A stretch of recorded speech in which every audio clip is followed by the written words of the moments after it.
আজকে 12 ফেব্রুয়ারি সকাল 8:15টায় আমি ফাজিলপুর কেন্দ্রে আমার নিজের ভোট কাস্ট করলাম এবং দুইটা ব্যালট ছিল, দুটাতেই আমি সিল মেরেছি এবং ভোটটা দিয়েছি।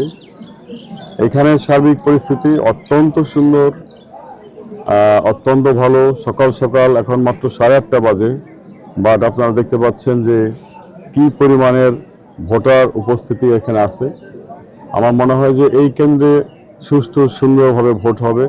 একইভাবে আশা করি প্রশাসনের কাছে, নির্বাচন কমিশনের কাছে, যাতে অন্যান্য কেন্দ্রেও এরকম সুন্দর পরিবেশে ভোট গ্রহণটা সম্পন্ন হতে পারে সেই ব্যবস্থা নেওয়ার জন্য। আর সুষ্ঠু ভোট গ্রহণ হওয়ার পরে যিনি বিজয়ী হবেন আমি অবশ্যই সেই ফলাফল যে ফলাফল আসবে সেই ফলাফল আমি অবশ্যই মেনে নেব। হ্যাঁ, কিছু কিছু অভিযোগ সকালে পেয়েছি, যেমন ভবানীডিঘি কেন্দ্রে, তারপর ধনবাড়ি কলেজ কেন্দ্রে, নিজ বৌলি কেন্দ্রে, এই কয়েকটা কেন্দ্রে আমি এখন পর্যন্ত এই খবরটা পেয়েছি, এবং গারোবাজার একটা কেন্দ্রে, এই কয়েকটা কেন্দ্রে আমি এখন পর্যন্ত খবর পেয়েছি যে আমাদের এজেন্টদেরকে ঢুকতে বাধা প্রদান করা হচ্ছে, বা হয়তো দু একজন ঢুকেছে, বাকিদেরকে ঢুকতে দেওয়া হচ্ছে না।